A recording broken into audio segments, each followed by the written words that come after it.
Red light's on. My lights are on. As you can tell, I'm a little bleached out here. Can't fix the light situation. We got a full house tonight. What's happening, Fish and Friends? Welcome to another live. Some familiar faces, some not familiar faces. I shot out the bat signal to the Fish and Friends on the Instagrams and said, I need a co-host tonight. I can't do it alone. It's far too much to try to look at and keep going through things. Just didn't work. So we got a few folks with us. Mr. Shan the man, the fisheries biologist that we all love to hate because he tells us some of the things that we don't want to know or don't want to hear sometimes. We appreciate the honesty. Looking handsomely slim and shaven. Yeah, I trimmed it down a little bit, man. Just for you, man. Just for you don't got look at I look like something that just crawled out of a cave in the Rockies or something. I don't know. We got Frank the Canadian down there. We had to get some Canadian representation. Frank, how are you? I'm well, Debo. How are you? I'm doing well. Thanks for hopping on. And then we also have Matt. So Matt is a first timer. He's popping his YouTube live cherry right here with us. And we're happy about that. Matt, how are you? I'm doing wonderful, sir. How about yourself? I'm doing awesome. Matt, you're down in Georgia, he was saying. What's fishing like down there? Are you fishing right now? Around my area, it's tough because everything is really heavily pressured. Today was the first decent day. The weather has been in the high 60s, low 70s. Overcast. Would have been a great day for a spinnerbait, but unfortunately I didn't get to go because I got called into work. Damn it. Dang work. Why do they always destroy our plans for fishing? Having fun. I don't get it. Part of being an adult. I know. Got to do those adult things. Well, listen, tonight, Fish and Friends, I didn't have anything planned. I've been tossing around the idea. What the hell do I want to do with lives? What do I want to do with the channel? It's still kind of been up in the air of like, how do I make this fun again? Because honestly, toward the end of last year and the end of the beginning of this year, I had plans. I wanted to do more videos, and I just kind of lost the fun to it. There was too much work with some other stuff, work and family things get in the way, which those are priority. It happens to everybody, but it's like, how do I make this fun? And the lives are fun. Trying to do it by myself is a hassle of sorts because I can't keep up with stuff and I'm behind. And so trying to have people on, I don't know that I want to just have like guests every time or, what do I do? I don't know what I do. So I'm like, listen, need some people to hop on. Let's have some fun tonight. So that's what we're doing. We're going to talk fishing, lures, questions, rigs. We're all just having a good old time. So that's what we got tonight. What do you guys got? Any updates? Anything fun from any of you? So who's going? You could continue popping. You could continue popping first live cherries, Debo. Yeah, reaching out to your Instagram followers. That's what I was thinking. Was trying to have like maybe every other week or at least once a month, like somebody who's a good, good follower, good watcher. Some people just don't want to do that stuff, they kind of feel uncomfortable with it, but at least put it out there and see like, Philip Cheek, I don't even know if he's on tonight. William Traxel in here, Scott Vermonter, Nick Rodriguez, of course, just like Scott, all my members, I want to thank the hell out of all you guys and gals for supporting. I wouldn't be here if it wasn't for all you. I wouldn't still be doing videos. So yeah, I think we're going to try to do that more, get some new folks on, but yeah, otherwise have some fun. Shan, what have you been up to out there? You said you've been a busy man lately. Yeah, man, I've been working on some videos for YouTube talking about this little pond that I stocked 2 years ago that I've been tracking live on my page, Sugar Hill Outdoors. I've got, it's in Georgia. It's in Brazelton, Georgia, and it's got Florida bass and northern bass in the same pond. And I've been feeding them bluegill and feeding the bluegill population up. And for anybody who's not familiar with it, and the interesting thing is the northern bass are really crushing the Floridas because those fish aren't in Florida. They're not in a climate. Florida bass are Florida bass for a reason. And climate has a big part of it to do with that. So it's been great. Kind of an interesting project and something that I've never really done before. Never had that much control over fish genetics. Had some northerns go over 4 pounds in 2 seasons. This past fall, we had 2 fish over 4 pounds. And in 2 years, you said 4 pounds? Yeah, they were 5 inches May 2022. and they were a little over 17 inches, about almost 17 and a half, I guess, this fall, a couple months ago, and about 4 pounds. We had a 3.8, a 3.9, a 4, a 4.1. Wow. But all the higher fish, all the higher, best growing, largest fish were northern bass, not Florida bass. And that's because of the cold, like the weather, them not being as used to it. The Florida bass, you mean, or what? Yes, you're starting to touch all over it, and there's a million other reasons too. This is like really highly complicated stuff, you know. I'm just a dummy in a basement, so I'm not even going to pretend to say that I know anything about this. So I'm just throwing spaghetti at the wall and seeing if it sticks. So no, you nailed it. It's complex though, you know, just like throwing spaghetti. You know, all those. There's a lot of things going on there, and there's a lot of things going on. So it depends on where your pond is, and you know, goals for the pond, how you stocked it. You know, were you able to stock it properly, or did you not quite get the stocking job done right? So there was, you know, maybe something at the beginning off. But forward looking for me, I'll be talking about that pond, and we've got some other ponds coming on. We'll be tracking in real time and talking about field work. that's fun. Stocking and watching that growth to me would be super rewarding. I just need to get land. If anybody has 20 acres that they want to sell cheap, let me know, because I'm ready to start the DEBO homestead and get the hell out of city life, because I don't love it. So Mr. Frank, how about you? What's updates in your area? We're going to touch on this Augustine's question here on Dizzle, because actually I'm going to do that now real quick. Frank, I'm going to interrupt you. Go You right and Matt, I'll let you both think on what's going on. I don't know. That's the honest answer. Is I wish I knew. He's been really touch and go. I had him reach out to me right before I did a members live. He said, "You're going live." I said, "Yep." He said, because I had talked to him like mid-December, and he said, I'm too stressed to do a live. I can't be thinking about it right now. I'm not in for tonight. I'm like, okay.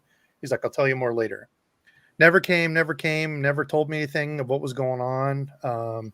He reached out to me right before that members and said, "You're going live." I said, "Yeah." And I was busy doing something else. I wish I could have called him or something then.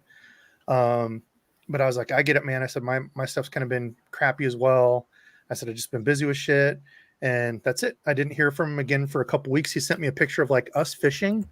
So I don't know if he's like really depressed, and he's probably going to be pissed at me for saying this and talking about it. If he is, maybe he's not. I hope I'm wrong, and I hope I'm pissed. I hope I piss him off to where he talks to me, because I want to make sure he's all right. Like, that's the biggest thing, is let me know what's going on, man. And I've reached out to him. I said, call me. He hit me up again on Instagram, said my phone's broken, can't get a new one right now. So I don't know. So I would say reach out to him on Instagram again. This might piss him off, but I would rather make sure he's okay and have him be mad at me. Maybe he doesn't want to do YouTube and the stuff anymore. I don't know. If that's the thing, I would not be mad at him. I don't know. And I'm just speculating. I have no idea. People keep asking me every week, and I've kind of been putting it off, hoping he's going to be like, dude, okay, I'm good to go. Sorry, here's what's going on. Honest answer is I don't know. I miss the hell out of the guy. He's one of the few best friends I have. And I don't know. So it really, really bothered me early on. And I'm like, well, if he doesn't want to talk about it, I can't force him to. So I just hope it's nothing serious. But that's the update on Dizzle. I don't know. Bug him. I hope to hell the guy is all right. I don't know. I wish I had something better, but I'm thinking of you, Dizzle, if you're watching it. We all are.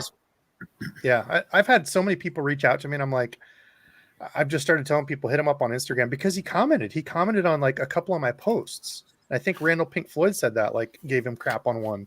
That was like a couple weeks ago. And I'm like, why are you commenting on posts? Like, freaking hit me up. I want to know what the hell's going on. And then nothing. So I think that maybe everyone who's following him on Instagram should send him just a hug emoji. Nothing else, so he doesn't feel pressured. Yeah. I wouldn't go into a whole bunch of what's wrong with you. What's, just say, hey man, we miss you. Hopefully you come back. Something like that. And I'm not trying to spill the beans on if it's something personal, but I know him and I have both gone through, tough stuff before, and we've talked to each other, and this is the first time he's never just kind of gone away. So I don't know. Hopefully the guy's all right. Love him to death, but I'm giving him his space. I just wish he'd tell me, that's the thing, is like, I'm going through this right now. I can't deal with stuff. Give me a month or something. Cool.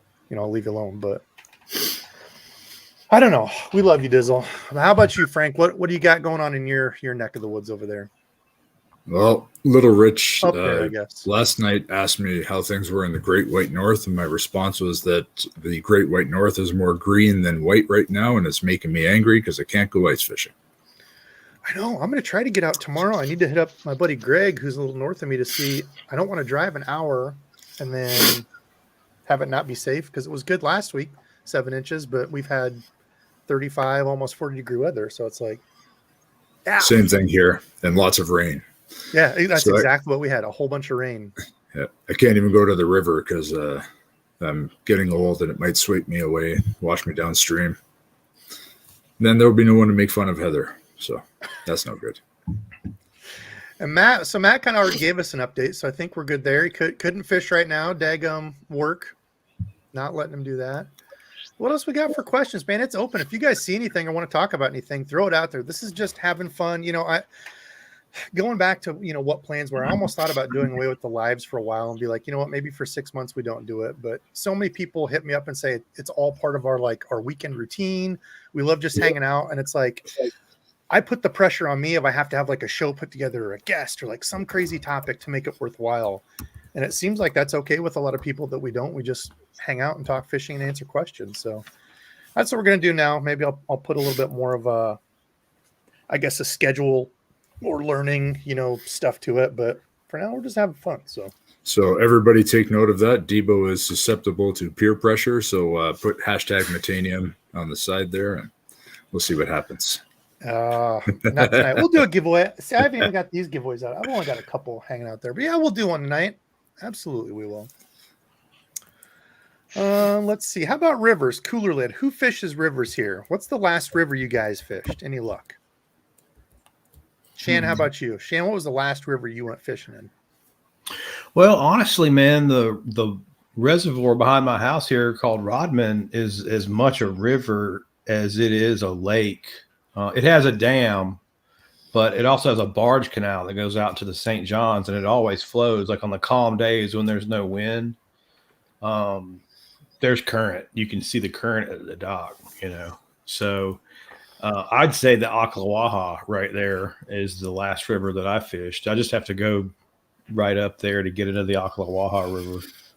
A lot of nice largemouth bass in that river. Pretty famous place for big fish. Although I don't really catch that many of them. I do pretty good on the 2 to 3 pounders with a jerk bait. Okay. But I'm not doing good on the 9 or 10 pounders yet. I haven't quite figured them out. I haven't either, so you're in good company. Never caught one. Yeah.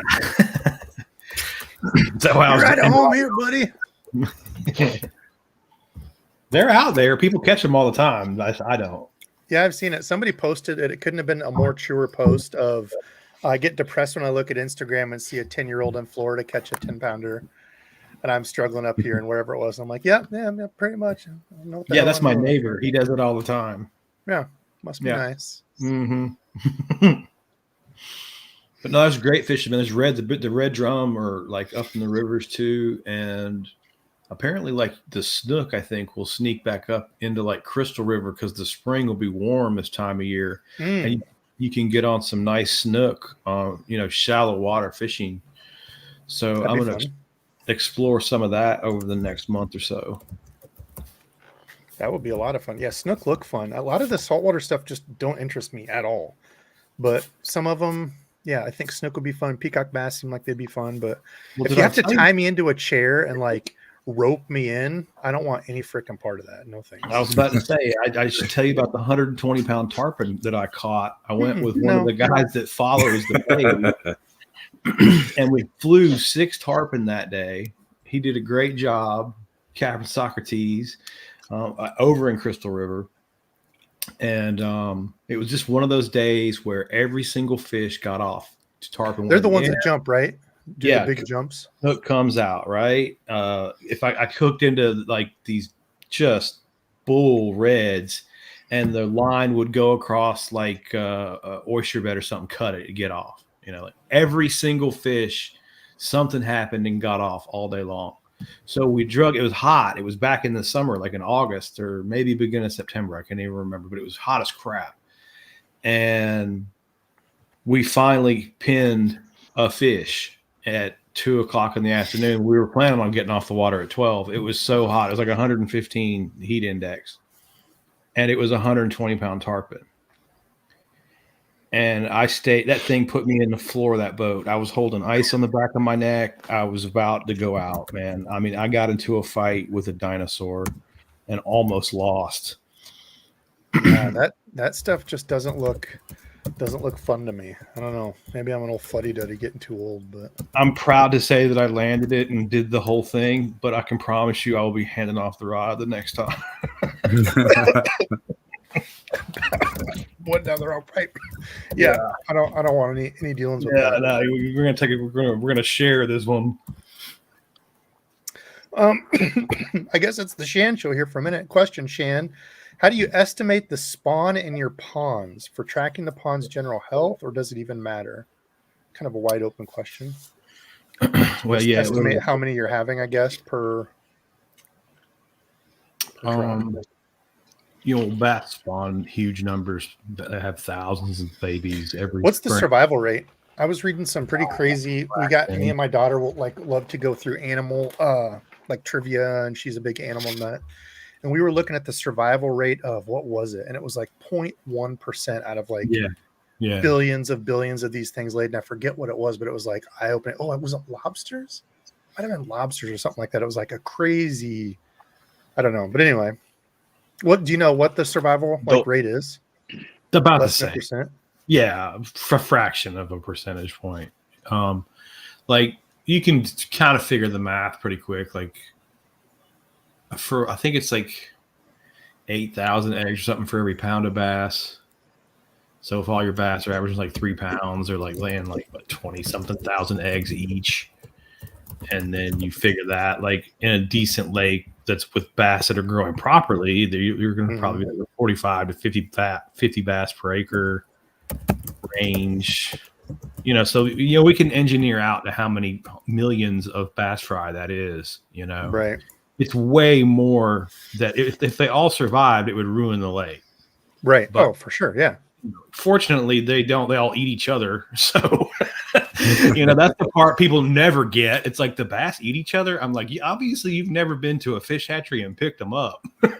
Yeah, it's not. I've seen that in the wild.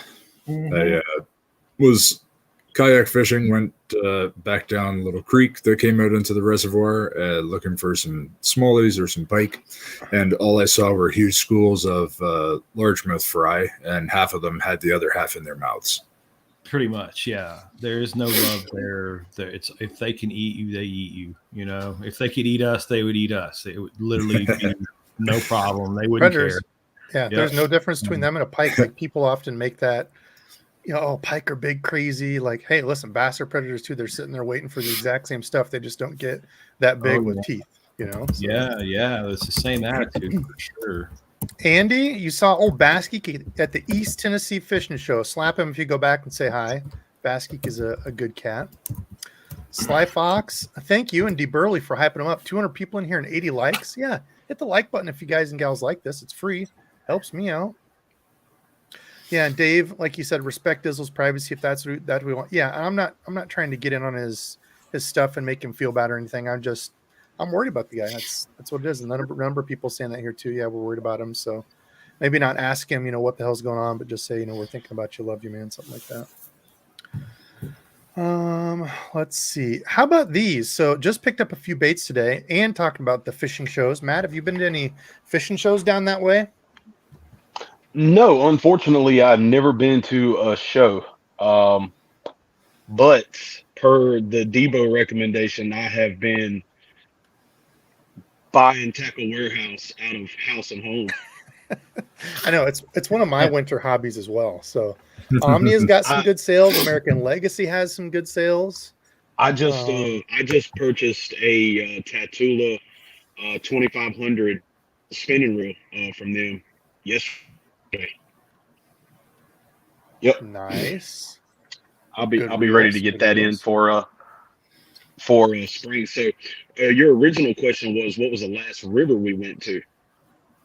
Oh yeah, sorry. See, this is why I have people hop on here and help me keep track of things. So I don't know if you guys know or not, but Tennessee in Sevierville actually hosts the Smallmouth King bass fishing tournament up there, where you can wade the Little Pigeon River.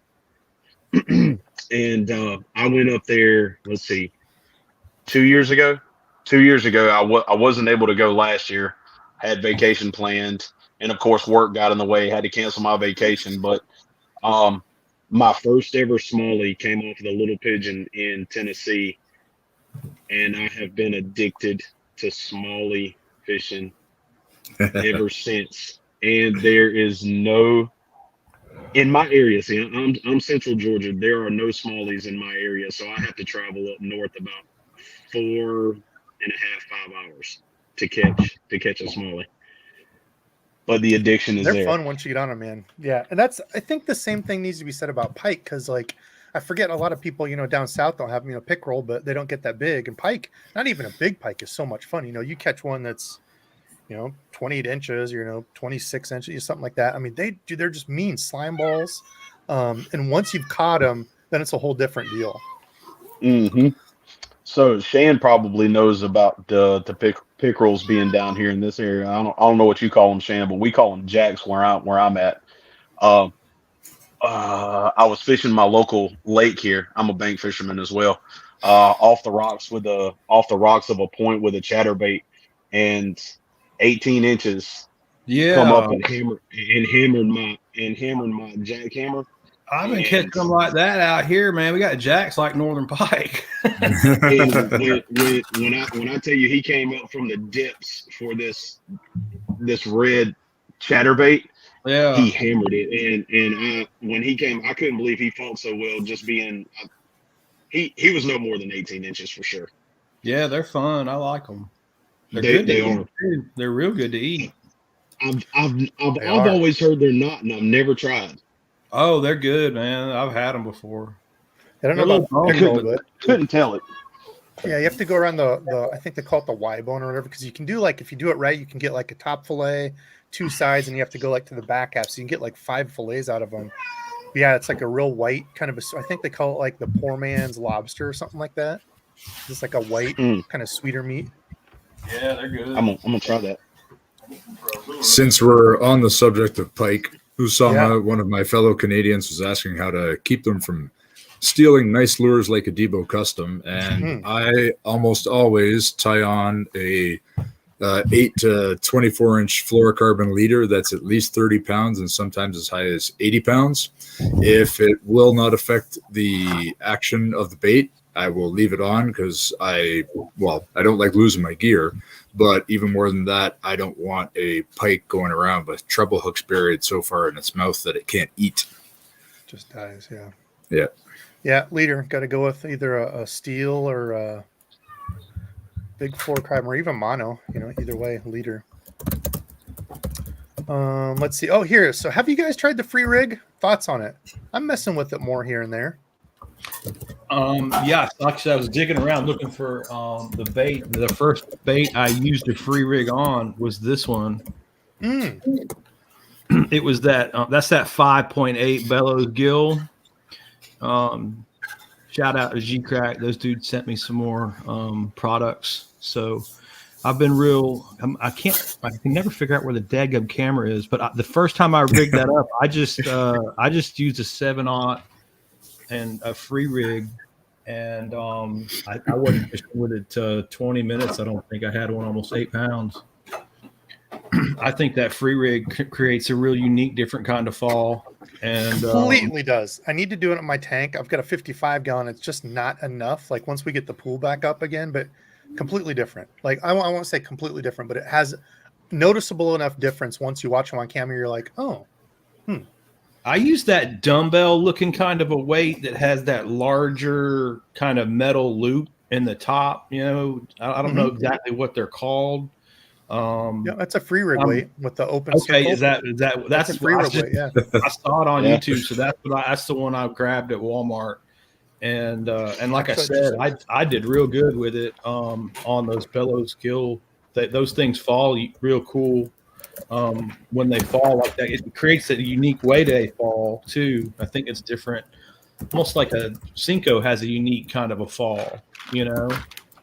Yep. The only thing you have to watch out for is if you get like the water gremlin ones, like the lead ones, where the lead, it's like a lead kind of teardrop, and they have like the brass where it's wrapped around the top. One thing you have to watch with those, Dizzle was throwing it a lot, and he was getting it stuck on the knot, and it was actually like messing his knot up because the hole is so big. So these are some of the actual, these are tungsten, but these are some of the actual free weight rigs. You can see it's got a real small hole there. I don't know how well that's going to pick it up, but it's got a real small hole. Some of the like the water gremlins will have a bigger hole, and it will get down on the knot, and it can even stick and stuff like on your hook. So, and they make different kinds. They make like that's the pencil kind they've got. I don't have them in here. I've got like It's the like teardrop. they I'm sure they took make a round swivel ones. and molded that weight around the swivel. That's all it is. Yep. Yeah, it's just the same Yep. as a drop shot. Like here's a little drop shot one. So the drop shots will have a little thing that you pinch the line in. So it's the exact same thing as this, except it's just a swivel in instead of the drop shot. Actually, they probably could just switch this around because on a lot of these, it's a circle piece under there.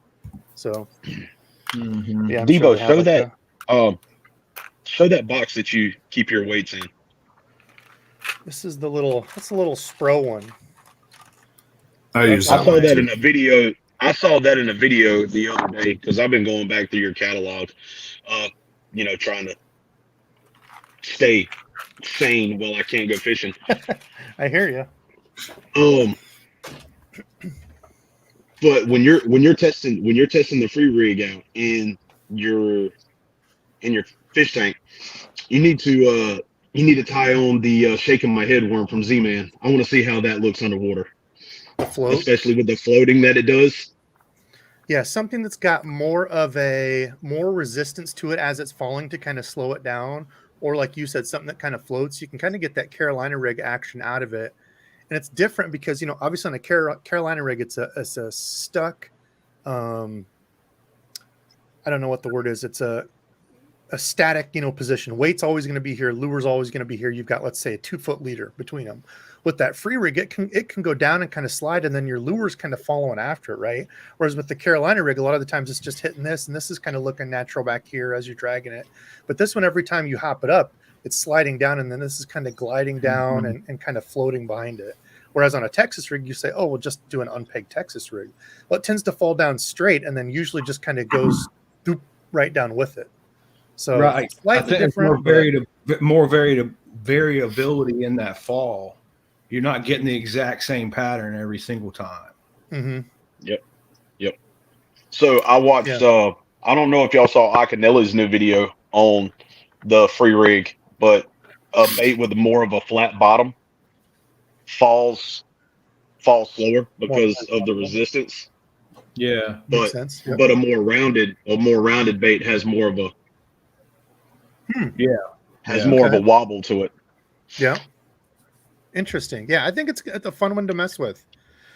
BKK hooks, man. I've had a lot of people ask about these, not necessarily jig heads. I didn't know they made those, but have you guys tried any of the? I don't even know who makes them. Are they a new company? I guess we could look here. Never heard of them. Hooks. Touching a lot of on people what, have asked me about them. Touching on what BKK is a hook company that our friend Matthew Acevedo really likes. Are they just their own company? Are they owned by anybody, or are they just their own thing that came out? I am unsure if they're made in somebody else's factory or if they have their own.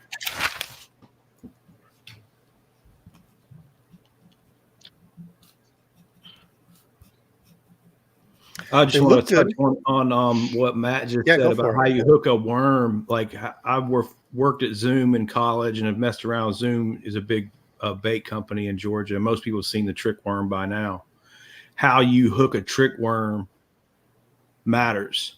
Like, do you cook it flat side up or flat side down? It creates a different fall, different shimmy on the fall. Right. And so that's what you said. That's what that reminded me of. I'm also did you see I can't remember, I zoomed right past it, not even thinking. VMC, the new red line Ned hooks? Oh, the swinging the swinging Ned hook. I tried to go back and find the post so I wouldn't forget about it because I find almost all my stuff on Instagram these days. But I'm really interested to check those out. That's going to be an interesting. That's going to be an interesting take on the Ned rig for sure. You burly hype man, that kind of language will get you banned right here. Oh man. Yeah, it was lambs to slaughter, man. I love my Hawkeyes. It was just it was a rough. Is that who they played, Tennessee? Yeah, I didn't know that, man. I should have known that too. But so, what was the score of that game? Hawks didn't score. I think it was 35-0, if I remember right. Well, like Tennessee's a pretty good team, man. We have to play those guys a lot. Hey, don't worry, they look good. They can do that to you. I'm familiar with Tennessee. Yeah. Go Dogs. Go Dogs. Go Dogs. Boo. Here's one. So David is asking about the new 2024 Shimano SLX 70. So yeah, they're coming out with a new MGL, and this is one I wanted to talk about because I'm going to drop Tackle Warehouse here real quick. We're going to go to American Legacy because they have it on sale. Great spot to go check out. Whoops, not American Airlines. Don't pull that up, Diva. Yeah, we're not going to American Airlines. No, I meant the new SLX. Don't do that. They don't have it on there yet. But what I was gonna say is, if you my credit card is saved on my Samsung Pass. Bleep bleep. New real obtained. Yep. Oh no. Oh, there they are. BKKs. That screen. All right. Yeah, I brought up the BKK hooks. I need to learn how to share the screen like that. I don't know how to do that. Oh, there's just whoa. Look at how white. Look at this. Look at how funny this is. When I put a white cup in, lighting is perfect. What the F? Then I take it away. I'm all grainy and bleached out. So I just have to hold this here the whole time. I don't know. I'm not a tech guy. I don't know what the hell I'm doing here. I just sit in my basement and do fishing. It's almost like a camera issue, huh? Stubby, come hold this cup. Is it on like a webcam? It is a webcam, but it's the Elgato streaming cam, the good like $150, $80 one or whatever.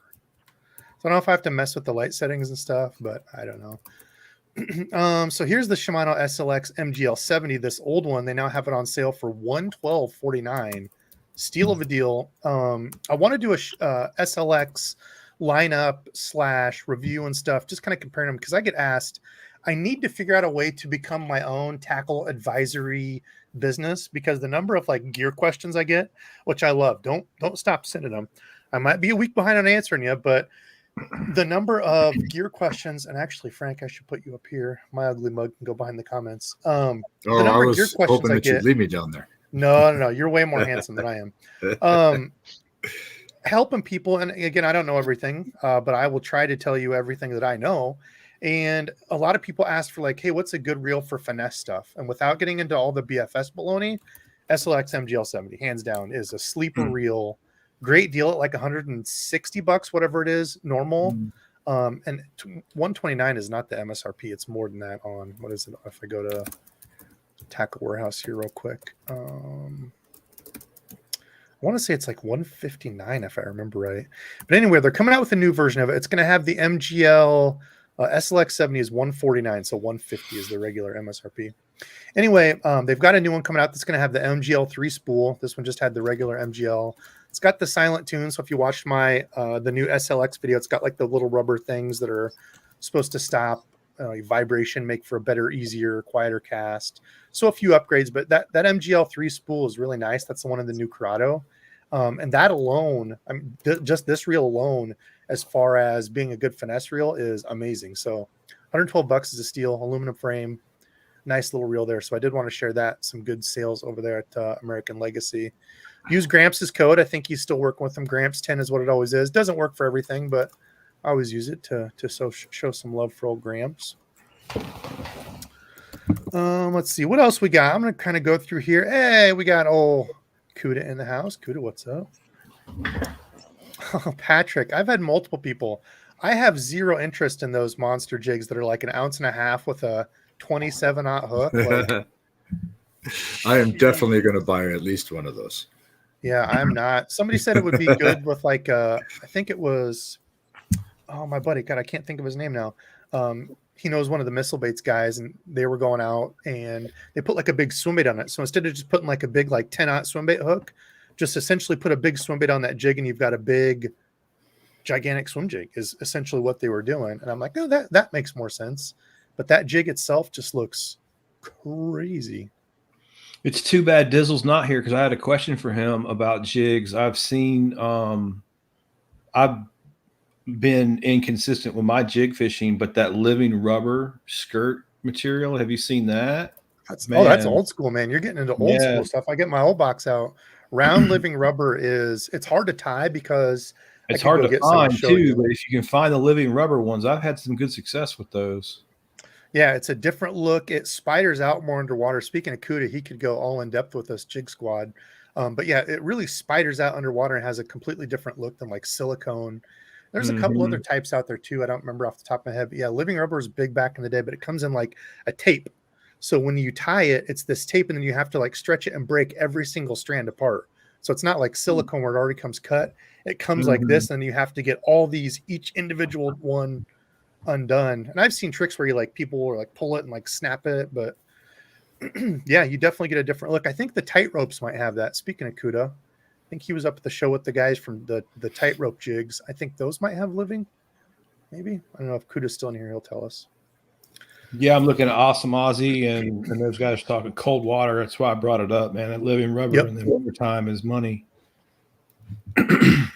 Speaking of jigs and cold water, back at 852, Lost in Tackle was asking what else is good to use in cold water besides blade bait, spoons, jigs, and the jerk bait, I think he said. That's pretty much everything that I use in cold water, so I have nothing to add to that.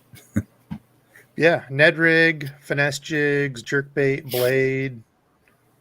Lipless can be, especially if you can bounce it off the bottom. For bank anglers, that's kind of a dance with the devil because you're going to get snagged on something within the first 3 casts, I guarantee it. But yeah, just mess with it. Slow rolling a swim bait. Lots of guys, especially the big, like, the larger swim bait, I have no sort of confidence in them, but a lot of guys are throwing them in. How about this? So I don't really watch Milliken or anything.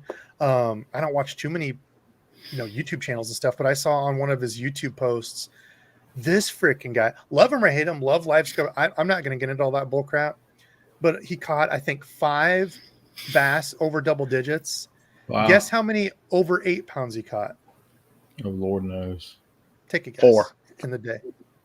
In 14? One day. Is that what you said? Everybody drink. DEBO'S frozen. Oh my God, dude!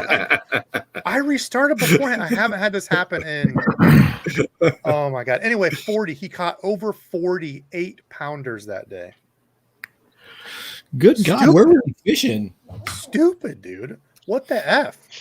Yeah, just 48 pounds. The dude is a freaking hammer. And I'm sure people are like, oh, he's using live scope. Yeah, he's effing good at it. I would too if I was catching him. I got live scope on my boat right now. I haven't caught 48 pounders in 10 years. Dude, I don't even know how to turn on live scope. So I haven't caught an 8-pounder my entire life. I haven't either. I read that and I was like, and I went back and read it. I was like, dude, I had to have read this wrong. Maybe it was a typo. Maybe he meant to say 4.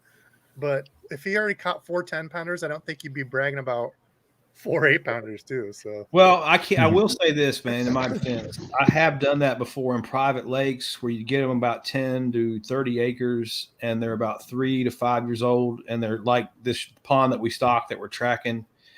You can definitely have seasons where you catch 48 pounders. I've done that before and just stupid private water ponds, but to go out to public water like he's doing and do it, heck no, I've never done that. Yeah, and I'm sure it was. I mean, I'm sure he would have said it private. I'm gonna double check. I think it was a story. I think I heard a couple of old guys talking. Oh, sorry. Last spring. I mixed that up a little bit. It was 41-degree water. He caught 30 over 8 pounds. Sorry, I was a little bit off. Man, he just smacked him, didn't he? 4 double digits. One of them was a 12. Yeah, dude is an absolute stud. Dude, I'm about to go fishing with Milliken. Okay, I'm gonna jump out. You guys take over for a minute. I've got a number of donations here. Can I share these before they go away? Hold on, I'm gonna do this. Kraken Bass with the $5 donation. Thanks for touching base with me about the Tatula 80. Oh yeah, I was helping him today, talking about helping gear. Appreciate you always taking the time. Absolutely, man. Like I said, I get behind on them, but I always love helping people go through that stuff and talk gear.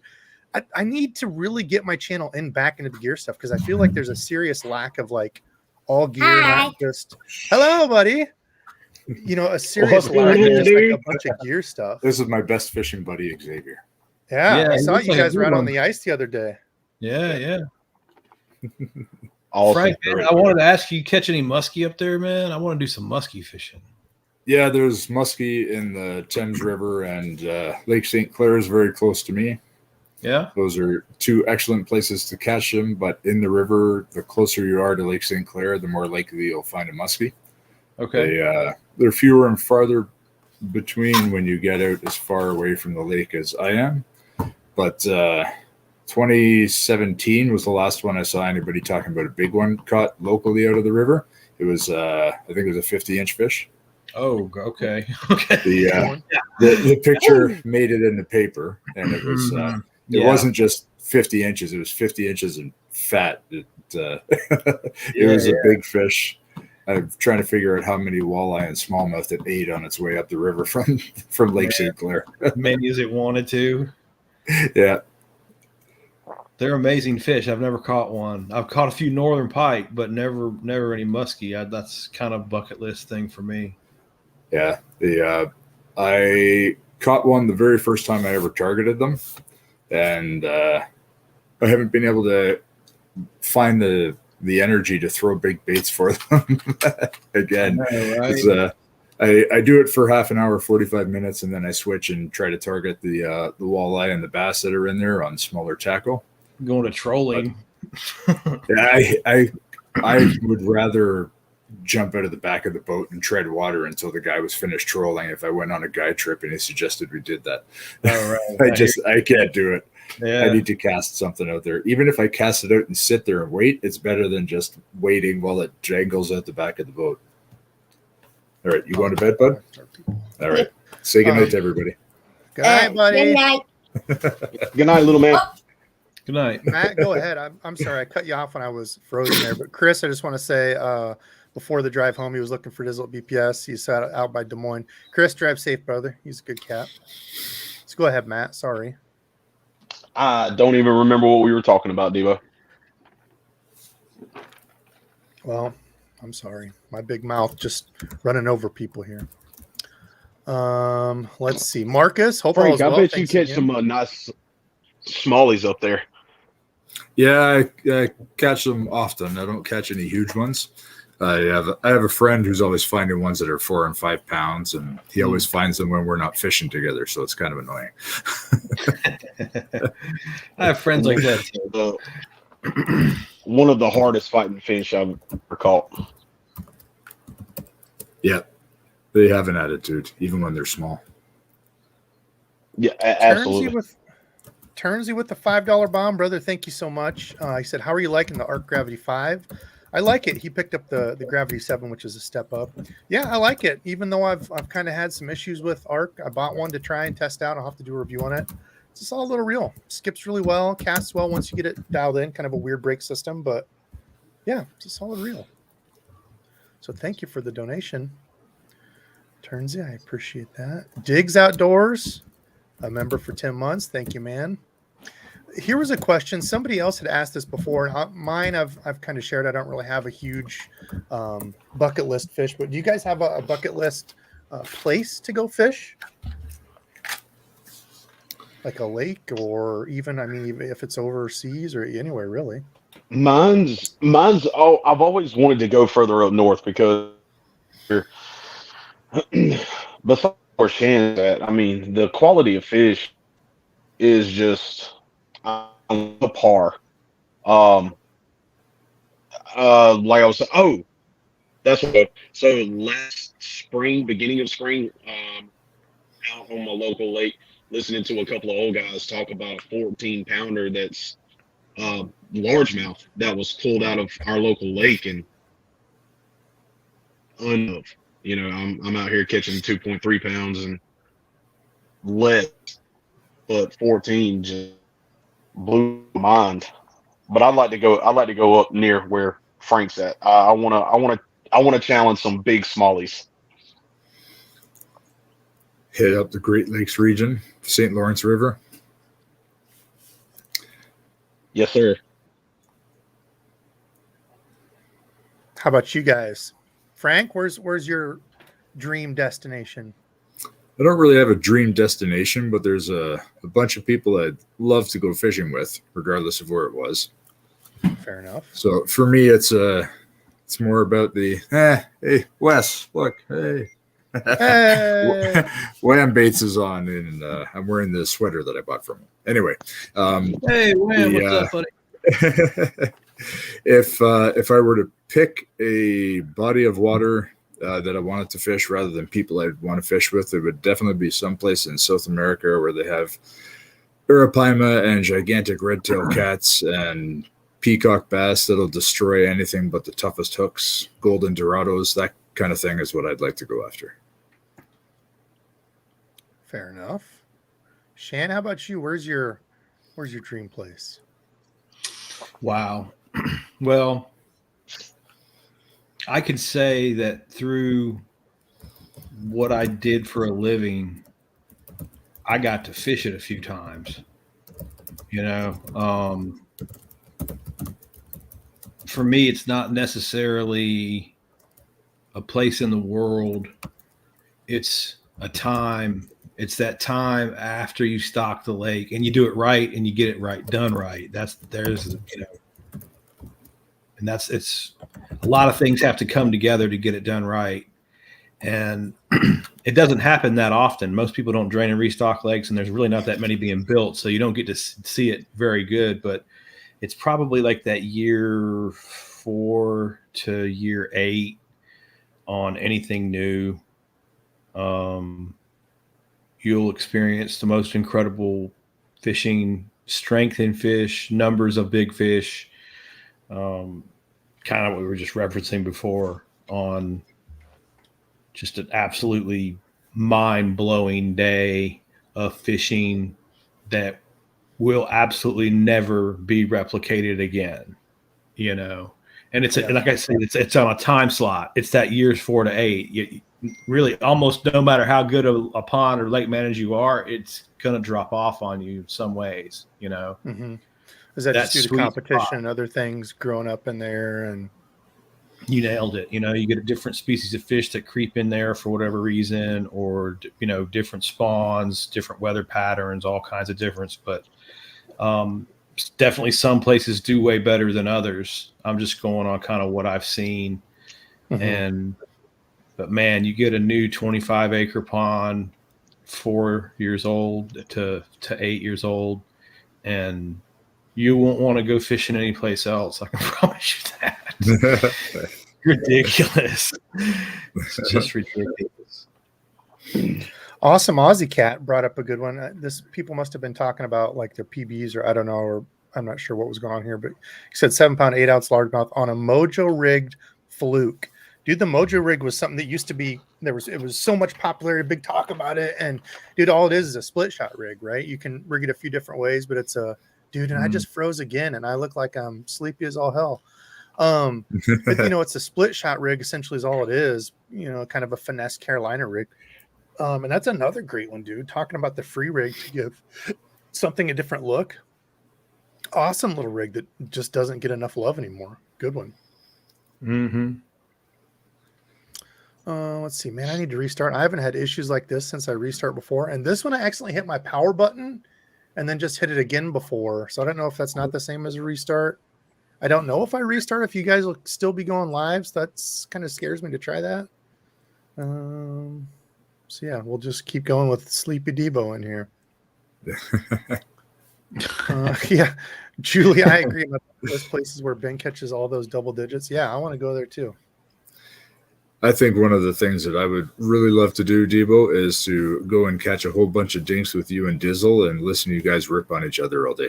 Oh, it's a good time. We always have a good time. That would be a fun trip. Picking on each other and giving each other crap. It's a good time. Laughing when one of you goes in the water. Oh, well, it's me, always me. Never Dizzle. Well, I didn't want to assume. Bill Dance in one of his many private ponds. Yeah, I've talked about the episode where Hank Parker, it was the second time he had been to Dude's pond. The dude needed a drainage silt pond / irrigation runoff pond for his cattle and crops, whatever it was. And he hired Hank to stock it and, do the management and stuff. Or not hired, but they're good buddies. He's like, listen, you do all that. I just need it for the livestock. Let's make it a fun fishery. So the second time they were out there, I think they caught like 200 and some fish, and they were pulling like 4 and 5 pounders to make room for the 8 and 9 pounders. Dude, it was just insanity, dude. I couldn't believe so Sly Fox, you nailed it. One of those ponds like that would be. I almost don't want to fish it that way though, because then anytime I go out to my regular places, it would just be such a letdown. Because it's like, I know I'm only going to catch 10 fish tonight, and none of them are going to be over 5 pounds. So it's like, I'm just I could add to this is, we've got a lot of people listening. If anybody's out there with a pond, you can create that cycle. Like you drain and restock the pond, you reset that balance. So if I personally owned a pond, I'd probably drain and restock it every 8 or 10 years so I could ride that new wave of that new lake effect all the time. My pond would produce awesome fish all the time, just on a simple drain and restock. Now, would you save fish? Because we've had probably since I've got back into fishing, 4 decent lakes, like pretty good lakes. And one of them is going to be coming up that it's one that I fish a lot and makes me want to cry. But most of the time they don't save any of the fish out of there unless there's like a pond, like silt ponds or whatever on site, they'll throw them in there. But is that common to not save any of the other old fish out of there, like big ones? And yes, you don't want to, because what it is when you do the restock, you don't want any other fish in there, because you want the bait fish to go in there and then for them to grow up and then them to start to spawn, and then the predatory fish go in there and then they grow up on those bait fish. And it's the ratio of those predatory fish versus those bait fish that creates that dinosaurs. They would just creates that good growth. So if you have another predatory fish already in there and you stock it with all those fry, the predatory fish starts eating up all those fry and messes the balance up before you ever have a chance to really that makes sense. I guess I never looked at it. That's really simple explanation of why not. Because I was like, why are they going to get rid of all the big ones? I know there's some, like I've caught 5 almost 6 pounders, my buddy has, and that makes sense. Yeah, they would just have a smorgasbord of poor little fry. That's another thing I like about the pond kind of issue that I'm tackling right now. The pond is basically bluegill only. We feed the bluegill daily, but the dominant forage species in the pond is bluegill. And I get guys all the time, like 100 a week. You need to insert whatever bait fish you want here. Like you need to put this in here and that in there and this in there. And it's like, okay, yeah, but those fish are 17 inches long and they weigh 4 pounds and they're like 17 months after stocking. Have you ever even seen a bass grow that fast? And they're like, well, no. And I'm like, yeah, you want to know why? Because there's none of those other fish in there. It's straight bluegill. They're eating the best possible forage that they can be eating. If I put other species of fish in there, it's going to slow my bass growth down, not speed it up. That's the part I cannot teach dudes. The hardest. That makes a lot of sense. Yeah, that makes a lot of sense. Mm-hmm. I am just going to stay frozen, Joshua. It's going to be sleepy Debo the rest of the night, and I'm actually awake tonight too, so it's kind of a shame. But here's I want to click on this. Nathan, are you in Iowa here?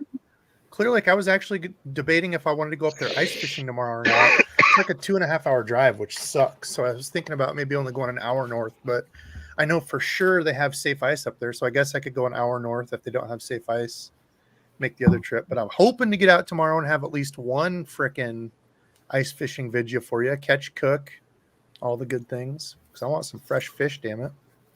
I would Jared, have to go over 3 hours to get the safe ice at this point, probably closer to 4. Which makes no sense because you're way north of me. How do you not you must have had a heat wave. You must have been in the foot region of that cold streak that went through, because it kind of stretched from the Great Lakes like a foot kind of on us down. Yeah, we Hellabass, Rich, I believe that he actually lives further north than I do, because although the 49th parallel is what separates our countries, I live at about the 42nd parallel. So, sort of in line with Detroit. And because of the Great Lakes, we sometimes will have more moderate weather. Huh. I didn't realize But that. Okay. if I go way north to Kenora, where Gussie and Jay Siemens and some other people live, then I would have been on safe ice a month and a half ago. Gotcha. Okay.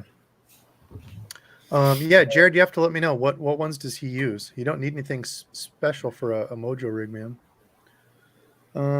Let's see. What else? Have you guys seen any good ones here? Grab a cup of coffee. I saw a question from Cats and Bass over half an hour ago now. Wanted to know why you started doing live streams.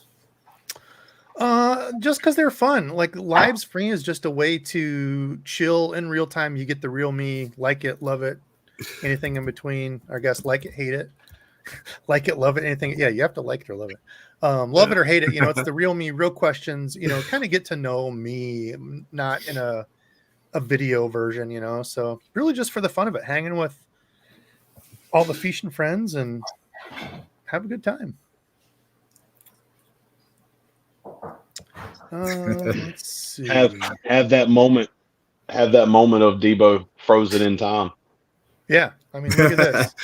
If you weren't watching my lives, you wouldn't get a sleepy frozen Debo up there. And actually, funny enough, I always have like my eyes are, especially one is like shut more than the other, but my eyes are never like really wide open. So I used to get picked on in school because people would call me Sleepy Devin because like my eyelids aren't like wide. So it's been a thing that I've got picked on before, which is funny. Dude, kids in school are just assholes. I try not to cuss on here, but like watching my girls go through stuff and like I remember the things that like I went through, like kids will just find anything to pick on other kids for, and it's just like, why? I don't get it. I don't get it. They definitely will. I got picked on in grade 1 and 2, but then in grade 3 I hit puberty and I got bigger and stronger and faster than everybody in a big hurry, and I didn't get picked on anymore after that. Like, what'd you say about me, nerd? That's pretty much it. That's how I sounded in grade 7, grade 8, just like I sound now. So you can imagine what the first impression was when somebody actually came into the school. He wouldn't have said that. He said, "Give me your lunch money, eh?" Yeah, much more Canadian. Yeah, okay, there we go. Ooh, Shan, here's one from Notabot. Which Notabot, I still have you on my list. Got your lures stuff going out here, which you can see it's frozen there, so you can't see me pointing. I forgot about that. But anyway, Shan, has the amount of bass decreased in public fishing areas over the last few decades? No, it's actually opposite. They've greatly increased, and that's why they're all dinks. When you have a larger population of fish by numbers, each individual fish will be smaller by size. That's how that works. Kind of think about a pie. There's a certain amount of slices of pie. If the three of us wanted, a piece of a pie, we'd get a big piece. If there's 300 of us, we get a much smaller piece of the pie. So where you see a lot of misconceptions with that is, well, look at all the people fishing, look at the boat ramps are packed, look at all the boats. But the thing about it is those people don't keep any fish. They do creel surveys all the time, and most people throw back most of the fish that they catch. So really what has catch and release is created on public lakes is a situation where the bass aren't growing very well because they're too many in number. And you can't, on the lakes that need some bass harvested, you can't get anybody to keep any bass to help it because it's like a taboo to keep a bass. So there's a lot of lakes that are kind of stuck in that limbo place where they actually need some bass kept out of them. So, and their growth rates would actually get better and their catch rates would get better too. That's the part that dudes don't get, because a bass that's not eating well enough doesn't have the energy to chase lures and things that it's not absolutely sure are food, So that's interesting. I've never heard that. Yeah, Oh, you see it in the copy ponds that. all the Oh. time. I see guys who stock their ponds. They go that 4 or 5 years. The fishing's great. The fish are huge, but they don't harvest any bass. They don't track the reproduction. They don't understand that bass can overspawn some years, and they get too many, and the pond gets stunted out with 1 pound bass. And then they're confused because at years 8, 9, a few years after it was really good, all the fish are the same size. There are no more big 8-pound bass and 9-pound bass being caught. And they're really not even doing very well catching any fish because they've got bass that are 9 years old that have seen every single lure at Bass Pro Shop 6 times, because How long ponds does are that small. last though? That's the question that I want to know. I know we've Depends talked on about that before. It depends on how hard you fish them. Right. How many anglers are there on a daily basis? Yeah, that's true too. Right. And how the size of the pond and the capability of the anglers too. But there's a lot that goes into it. But I tell my guys, especially in ponds under 10 acres, you got to start being careful. You don't want to hit those every day. You'll train your bass to not bite. You can I've seen it around here. Yeah, I have small ponds that are like 4 or 5 acres around here that I fish, and back in the day, I would go out multiple times in the year and not see anybody but maybe one person there, and obviously COVID and stuff. I love that people have gotten into fishing, but the pressure has gone up immensely. I mean, I can't go anywhere without it being at least a person there, if not a few. Some of them are just swamped now. You go there and there's like 5 people. It's like, damn it, I don't even know why I'm here, so. Right. But to go back and answer that guy's question, I've seen exactly the opposite. And I'm looking at it through eyes of running electrofishing surveys on ponds and small lakes across about 10 southeastern states for 20 years. If I have to bet my money on what the problem is going to be, it's going to be too many 1-pound bass. There's the biggest problem in all our lakes right now. Mm-hmm.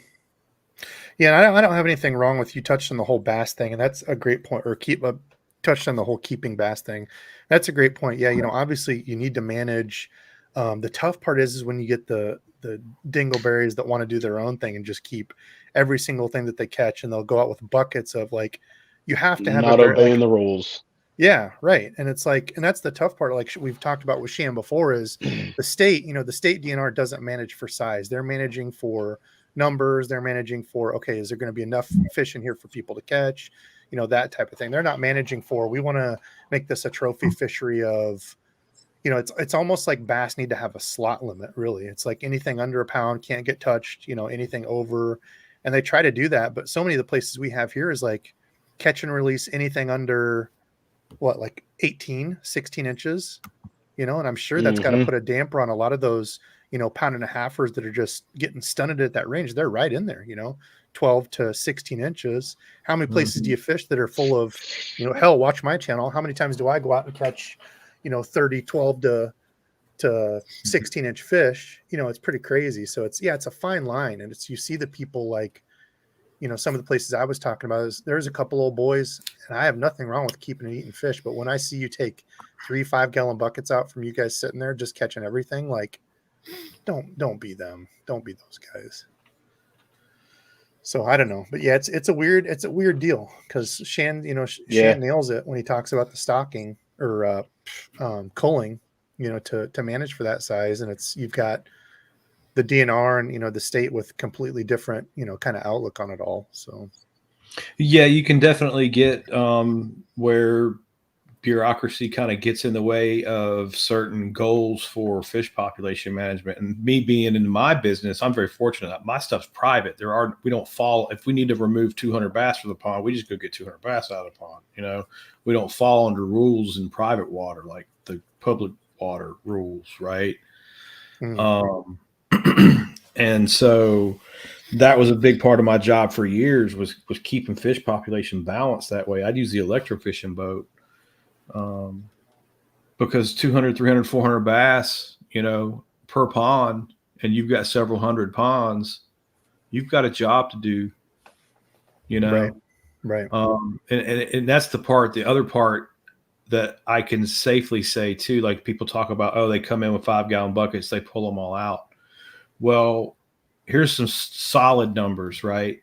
you can go on a decent bass fishery that's balanced and take 10 1-pound bass per acre per year out of that lake or pond and really not change it at all. Like it really won't hurt it at all.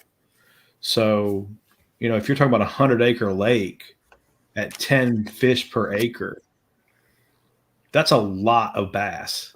You really got to tote a lot of 5-gallon buckets of bass before you're doing any damage at all.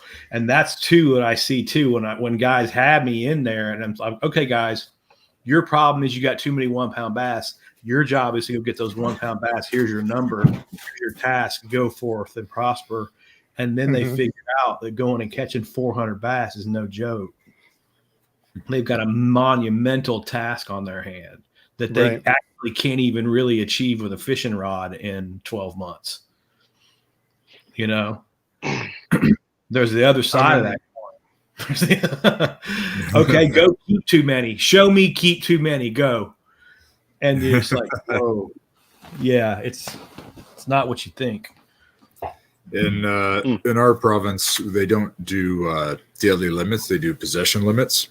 Mm-hmm. So a possession limit, what's in your stomach from that day, what's in your freezer at home, and what's with you while you're fishing. That is what you're allowed to have. So here it'd be very difficult to take out the number of fish that need to be taken out by, just a handful of people, even dozens of people in some of the spots. Sure. Yeah.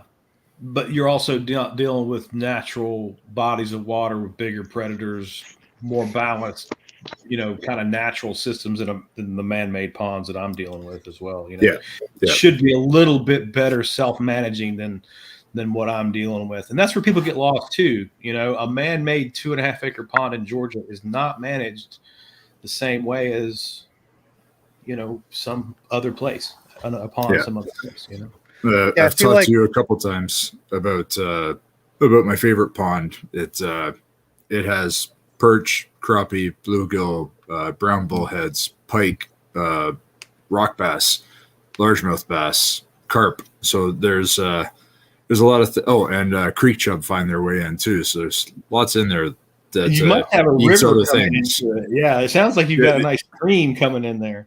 Yeah, there's a stream that comes into the back.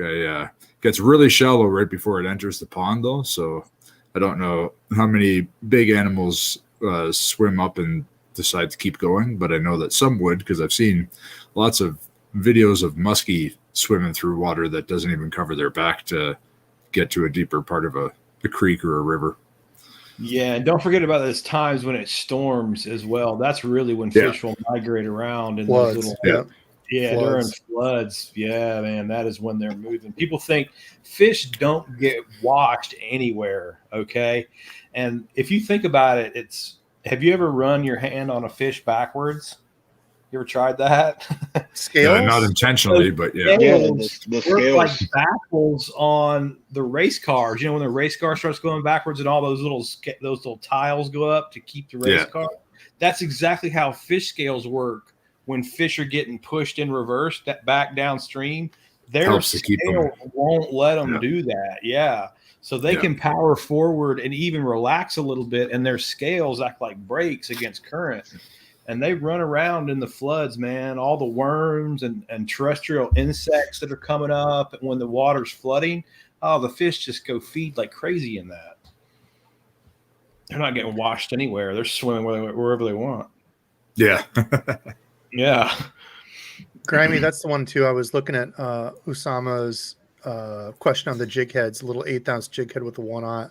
I was thinking of those Great Lakes too. Comes with a good Gamakatsu hook.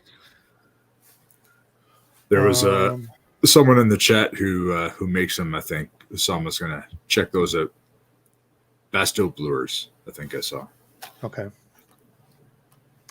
Let's see. Matt, what do you got? You've been quiet down there. Are you frozen too? No. You joining the frozen thing? I was just taking in the information, enjoying my first time. I love it, man. Here, so from a first timer, do you think this is fun to have more people on that have, first timers that haven't got to do this? You think people will find that attractive? Absolutely, but at the same time, in my line of work, I'm a people person, for the most part when I'm at work. When I'm outside of work, not so much so. But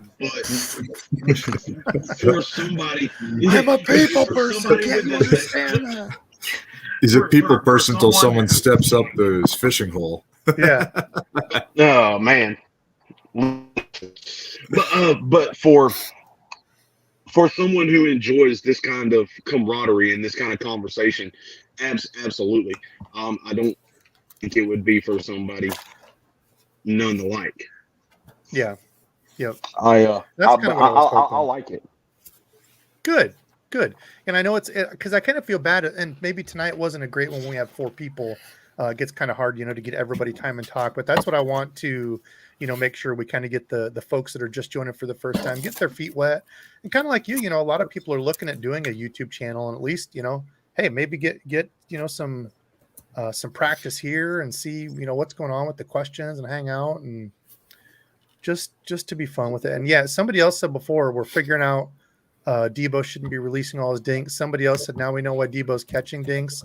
All this Shan talk, I feel like it's the making of a villain. Like this is gonna just turn me into a villain. Him explaining all this. And... it's all your fault, Debo. Yeah, every bit of it. Right. We were talking about people pulling fish out of our lakes by the buckets, and I just look at these guys with 18, 20, 22 inch, bass on a stringer by the buttloads. And I'm just like, the sign when you drive up says you have to release between 16 and 24 inch bass. Oh yeah. I'm like you, Devo. I'm gonna throw them back, Yeah. But these guys I see with these large bass on stringers piss me off. Well, it's like the idiots that bowfish. Like these dumb. I have nothing wrong against bow fishing, but I went to one of my lakes. They were bow fishing grass carp, which are good for the lake. And not only were they bow fishing all the grass carp out of it, they were leaving giant ones all over the banks. And dude, it just makes it a crap hole to fish. Like, so they're not even taking them; they're just killing. Yeah. If you want to bow fish them and take them and throw them on your field or your garden or whatever, awesome. Yeah, or throw them away somewhere. Like I'm not up for that. Just wasting life. But yeah, just to leave them, and they were big ones. Like just leaving them all over on the banks, it was disgusting. And then they rot there for how long? And I don't know. The lack of respect for life. Some kid, I think he's in Utah. He got arrested because they finally traced his Instagram account to him because he goes around taking dead fish and taping them onto ATMs and statues and things. I saw that. I saw that, Frank. That's why. I saw that, Frank. They got that kid. Yeah. Yeah. What's wrong with people? So it'd be funny if it wasn't a real fish, but it's a real fish, so it's not funny. I'm also a hunter as well, and I believe there is a moral code, but there should also be more of a moral code when it comes to the sports that we enjoy, especially in the outdoors. I'm not gonna go shoot a 1-year-old spiked deer. I'm looking for dad and grandpa who's lived a full life, who's going to feed me and sustain me for a little bit longer period of time. Not just something that's gonna, take me and my family a couple of weeks to go through. Right. Yeah. Even that's we could go a whole night on that. I'm not going to touch that because you nailed it. There's a whole different line of things, but as long as you're using it, like that's the bigger thing to me is like, because who knows if you're going to see another deer, maybe you're in a crap spot where you just don't see much. As long as you're eating it and using all of it and not just let's get back to fishing lures though. Let's get a live going here. Jesus. Giveaway going here. Too late, Debo. And I'm gonna have you guys touch on this one. So Frank, I'm gonna hand it off to you first. You're going. What's your favorite lipless crank? My favorite lipless is the Jackal TN60 with the disc, not the BBs. But I got a couple of Mike Dove's creations from Hellabass at one of his whatnot auctions that I'm dying to try. Those are really nice too, because out of all the liplesses I've seen, that's the only lipless that I've seen that has swivel hooks on the bottom of it. So it's like the big swim baits. Yes. The trebles are actually connected to a swivel internally. So kind of cool. Yep. Let's see. Matt, what do you got? So not necessarily a favorite, because this year will be the first year that I've delved into the lipless crankbait. But okay. But I am really interested to try out that new Duke from 6 Sense. Yeah. Yeah, they had come out with a new one, I think last year. Also, Bill Lewis came out with the hammer something lipless. It's supposed to have a different sound to it. I haven't picked any up yet, but another one that looks interesting. Shan, how about you? Are you a lipless guy? Oh yeah, man. I'll use them, but I don't. Honestly, man, I just go old school. What do they call? What's that slang term? Trap god. Yeah. Rattle Trap slinger. Yeah, just give me the trap, baby. Just a straight trap. trap. Yep, that's good. That's good. And my favorite technique with it, well, I have two really. Let it go all the way to the bottom, and then just pop it up like a yo-yo. Let it fall. Or then in the summertime when the fish gets hot and the fish are all down on the bottom, I'll let that rattle trap go to the bottom, and I'll just use the reel and just drag the trap on the reel, but leave it contacted on the bottom. And I've smoked fish in the middle of like August, September when it's real hot, dragging a trap like that. Just, I don't know why, but I've done real good doing that with traps. But specifically traps, rattle traps. You know, yeah. There's more expensive ones too. Yeah, guys will use like the LVs, the Lucky Craft. Oh yeah, the 500 are nice traps too. But I mean, I've always just used the Bill Lewis. It's Bill Lewis, right? Rattle trap. Yep. Yes, sir. Yep. Yeah, that's just the one that I think a lot of us started using. Yep. Yeah, trapping. Yeah, I'm kind of the same, man. The Bill Lewis, the Cotton Cordell Super Spot, those were kind of my two big ones. I forgot about that one, man. That was a good one too. And like Shan was saying, the yo-yo, of course, I don't try not to go all the way to the bottom when I'm bank fishing, because again, you're just kind of rolling the dice on how many times before you're going to get snagged. But especially early spring, and Little Rich kind of brought this up. What do I plan to throw pre-spawn? As soon as you've got those places where you're throwing some sort of search bait and you get a little bit of grass on a drop off, on a point, anywhere where you see that grass starting to come up green, instead of fishing, you could throw a jerkbait over it, but sometimes you have kind of trouble getting in that right range. With the lipless, you can vary that every single cast. Throw it out over that. Let's say it's a point with grass growing down on the end of it. Let's say a 10-foot drop. You can throw that lipless out there and start ripping it and just letting it hit till you barely feel it hit that grass, rip it up, barely hit it, rip it up. And man, we've had great days around here doing that. Usually there's like a 2-week window where the lipless bite is just insane. And it's usually kind of coincides with that.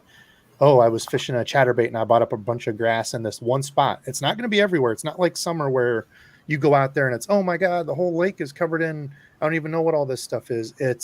You're going to be searching. Trees are still brown, barely have buds on them, kind of that time of year. And man, you can get into some really good fish doing that yo-yo and a lipless over them.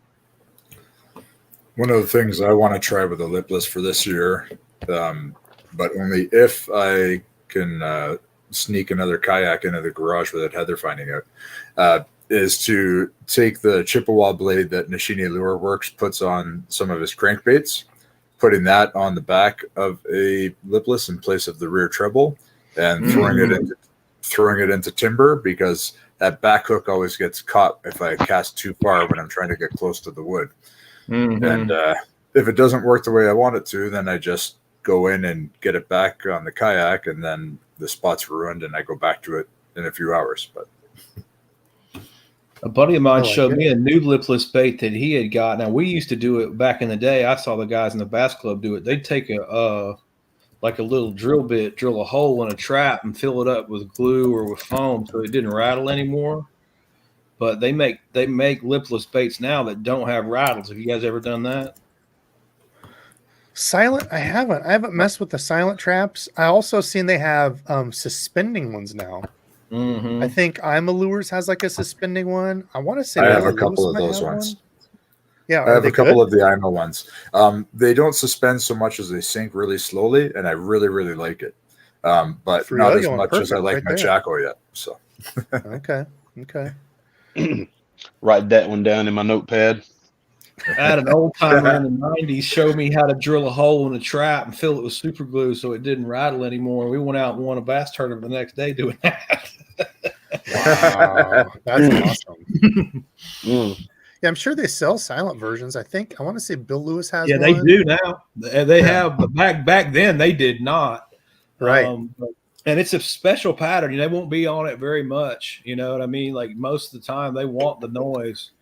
But I think too, it probably has to do with like where you're at. Like, we were fishing in big public pressured lakes with a lot of fishing pressure, a lot of fishing tournaments, Yeah.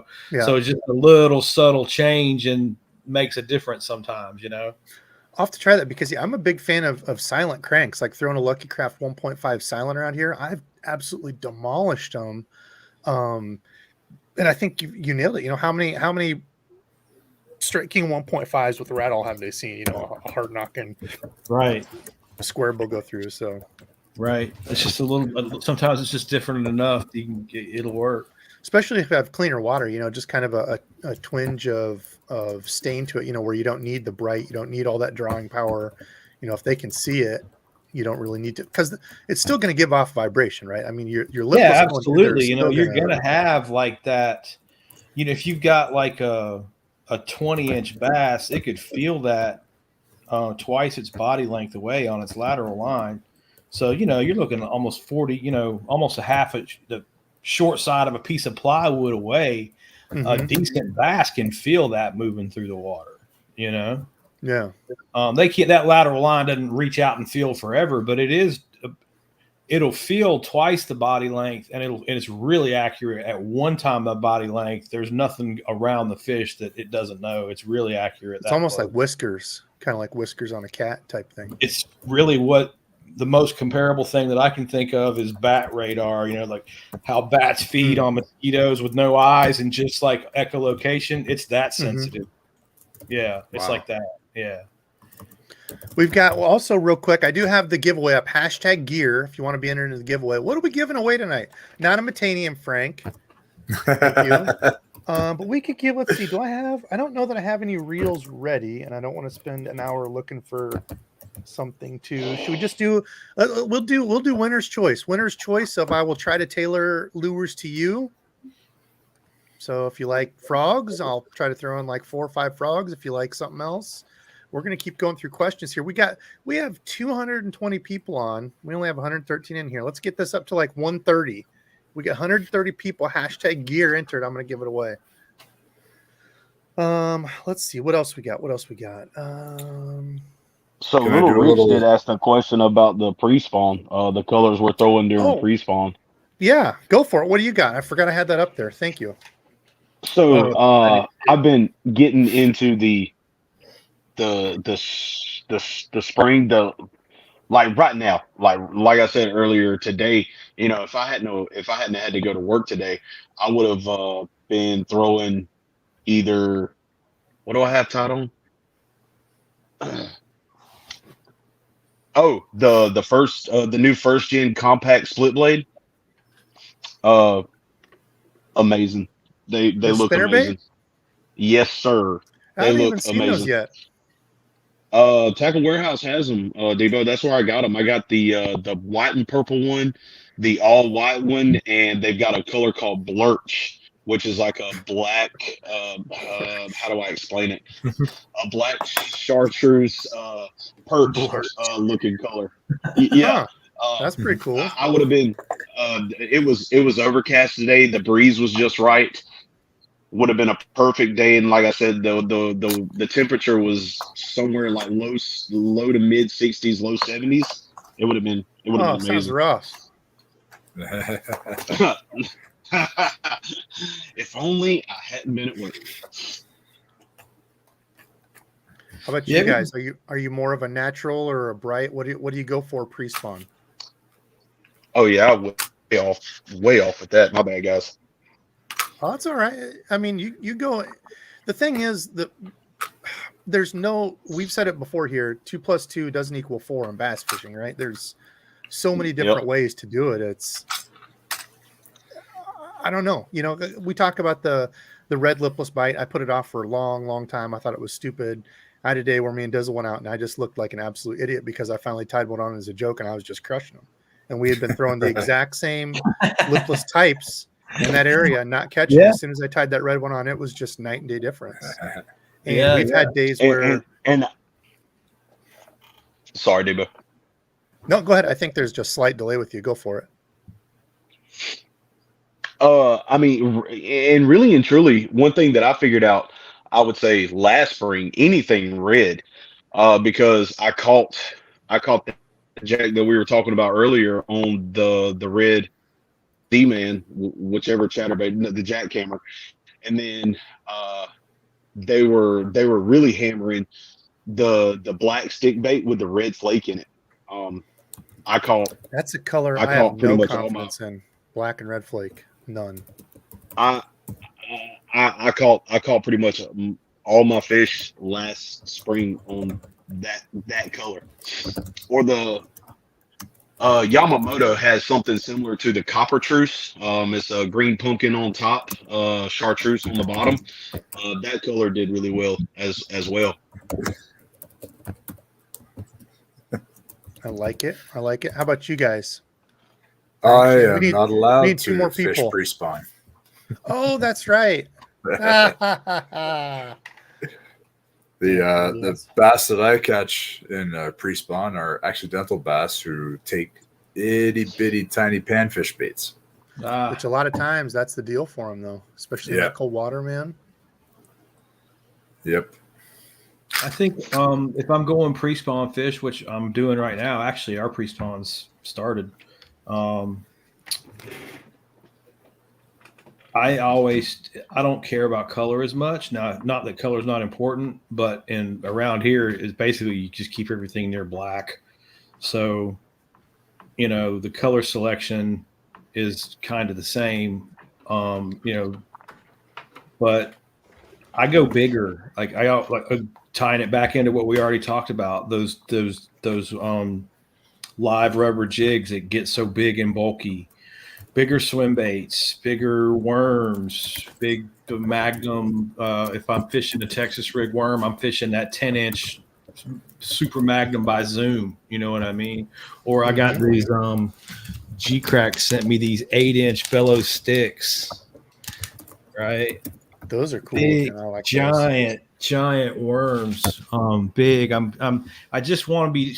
I want to be trying to trigger that instinct of that bass have that it's a lot of calories. It's a big bait. It's worth me to expend energy to go and capture it. You know, they kind of have that built in their brain instinctually. So especially pre-spawn too, because that's what those females are thinking. You know, they need calories. They need big caloric intake. So when I'm really bulking up my presentations is right now pre-spawn. And I definitely switched the colors up, but I just know enough about a lake down here. You better keep it around black. And do you ever see big differences in, like, for example, me, black and purple, love it. Highly underrated. Also, Jeffrey Huff, Are You Here? But like black and red, zero confidence in a black and red lure. Oh, like, the old congratulations, Jeffrey. Oh, nice. Remember the old red shad by Culprit? I do, absolutely. Yeah, man, I saw some guys catching them on red shad down there the other day. I always use red shad. But yeah, I always used red shad to try to beat my old man throwing tequila sunrise when that was all the rage in the 90s. And it never happened. Never once. Never once.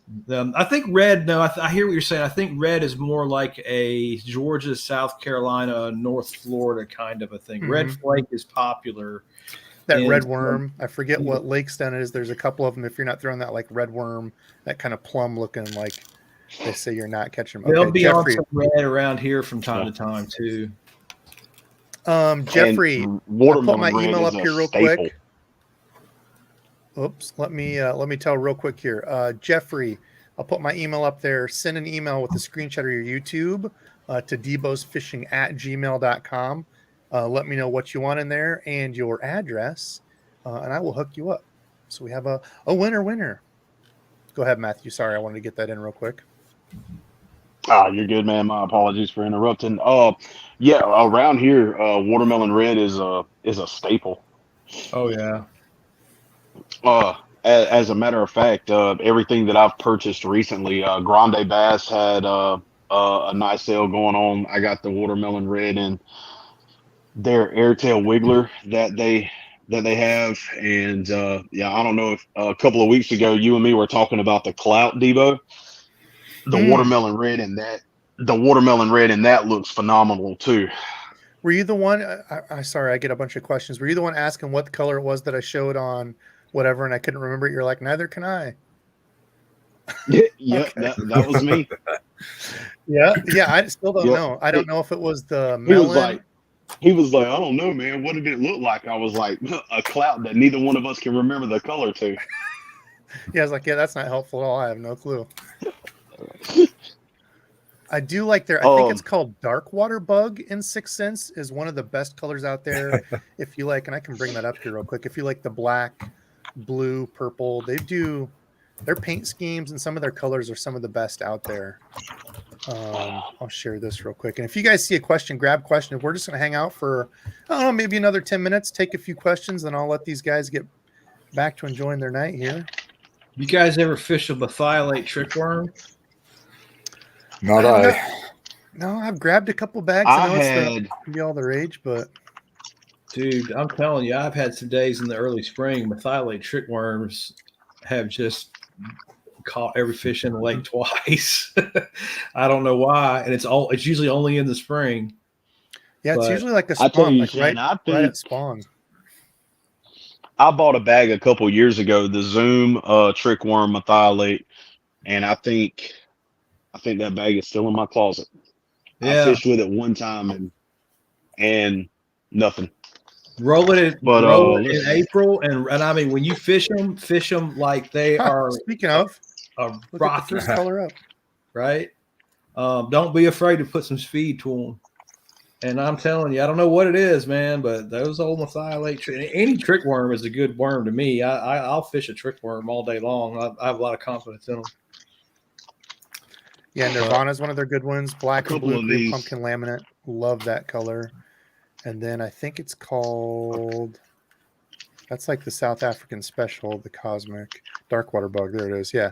Black. And I think it's got a flake in the black and then like a purple blue. Oh, talk about a delicious color. They have some good ones. 6th Sense has a lot of good baits, man. What you got there, Matt? Big Bite. Tackle Warehouse had a sale on the Big Bite baits, the B2 worm, this bruised melon. It's kind of hard to tell. Really, really dark green. With the red flake in it though. Yeah. This is, I can just about guarantee this is going to be money in the next couple of months. Throw it. Hook sets are free. Debo, have you ever heard of a color called plum apple by Zoom? Absolutely. Yeah. Yeah, that's my favorite kind of reddish color. Speaking of Zoom, talk about trickworm and colors. Let's see how many colors they're up to now real quick. Oh my good Lord. You look at, man. To think of all the colors that they discontinued and stuff, like that always cracks me up when I look at the trickworm. It's kind of like the Bill Lewis rattle trap. They've got so many rattle trap colors now. Let's see. One guy's asking me about bed fishing up there at 1011, and I don't care about bed fishing. Go ahead and catch them. Most of the ponds that I manage, do me a favor to keep some of those bass off beds. You're not going to destroy a bass population by catching fish off the bed. It won't hurt them. Yeah, dude, they have so many. Black grape, Old Secret, great color. I went back and I found it though, Debo. Okay. Green pumpkin burst. Okay. It's got green pumpkin with some gold, maybe some silver, and some black flake in it. Bunch of flakes, Yep. There's the red shad that he was talking about. Tried to get that to beat the Tequila Sunrise. No go. Tilapia Magic has grown in. Who was that? The one? Oh my God, I'm not even sharing. You guys, come on. Didn't know you were supposed to be sharing. Well, hey, there you go. Trick worms.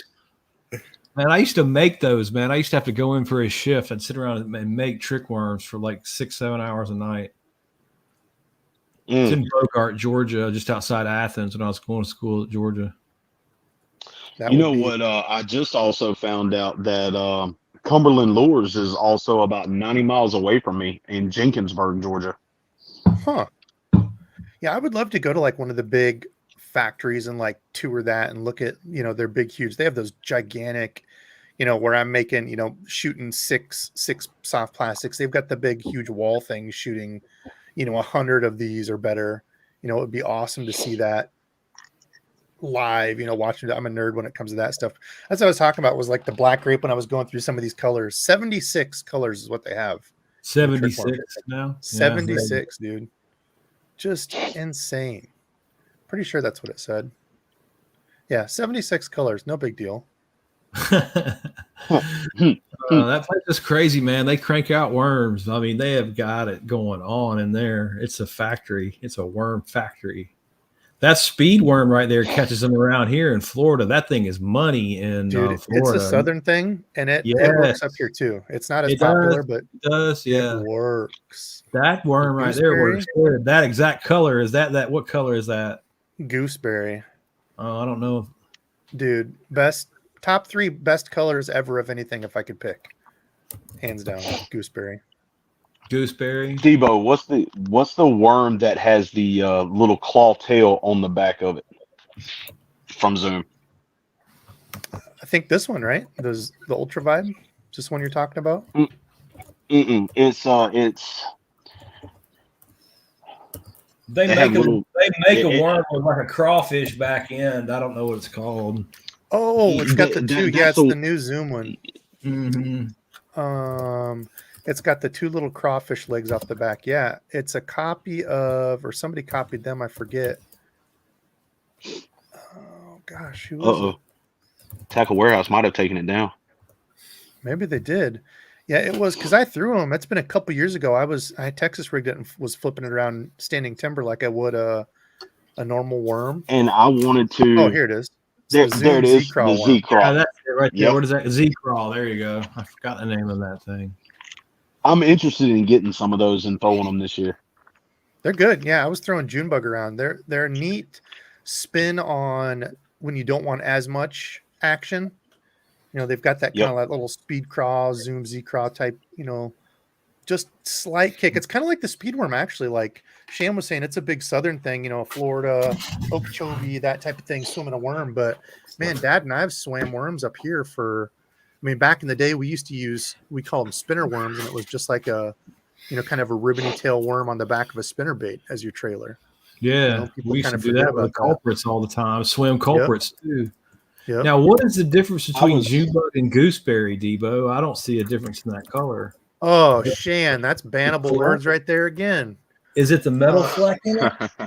No, so gooseberry has like a hard line of black in it with like a really deep purple. June bug's almost more of a bluish, kind of purpley, greeny. It's got a whole bunch of green flake in it. It's kind of weird. Doesn't make a difference. I'm sure the fish don't give 2 hoots and a holler about it, but for sure. If I So could that's pick the one. blurch color right there that I was talking about on that split blade. Oh, hold on. Let me. There you are. Oh, it's kind of grainy. I can bring it up here real quick. We can do the warehouse of tackle view, because I saw those, they were going to be released. I mean, I didn't even know they were out yet. Or maybe I did and forgot, but I don't have any yet, so that's kind of cool. If you go fishing in Florida, don't go without a jerkbait and a speed worm. I can promise you. You're going to need both. What was that, Oh, yeah. Shan? If I go fishing in Florida, don't go without you. Deal. Yeah, you come on, man. Come on, man. That's what I heard. Yeah. What if we go to Florida? We can all go with Shan. Oh, okay. Yeah, that works. Sounds good, man. We'll go live from the boat, man. You guys. That'd be pretty funny. Come to Georgia, and then we can load up in my truck and then go the rest of the way to Florida. Dude, That sounds like an amazing idea. sounds like fun. All right. Well, we're at an hour 40, and I think we're going to call it there, Fishing Friends. Again, I want to thank everybody.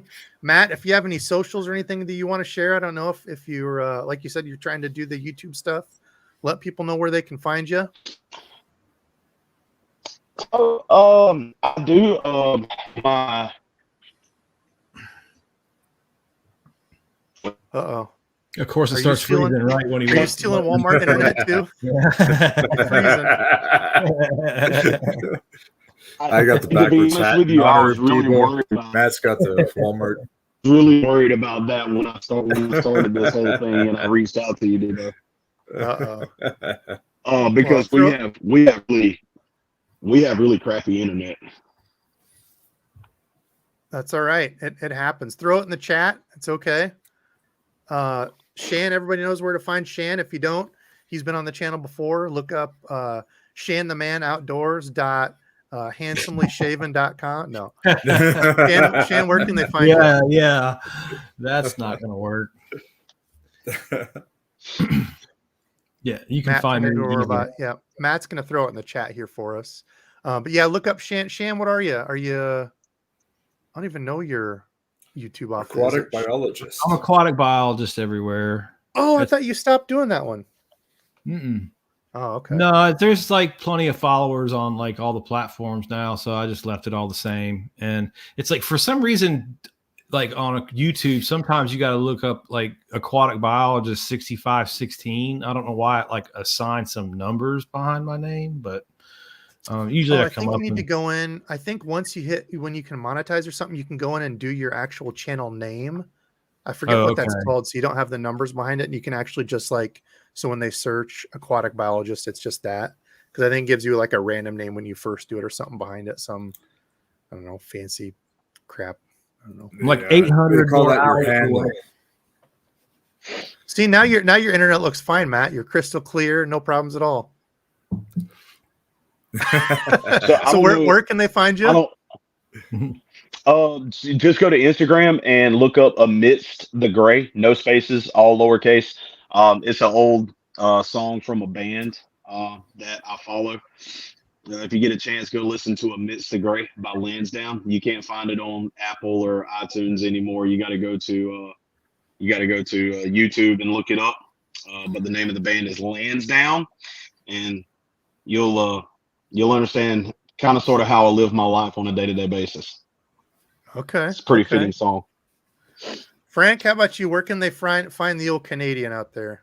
My new Instagram account is Grimy Fishing. Grimy spelled incorrectly, Grimey, just like Frank Grimes from the Simpsons episode.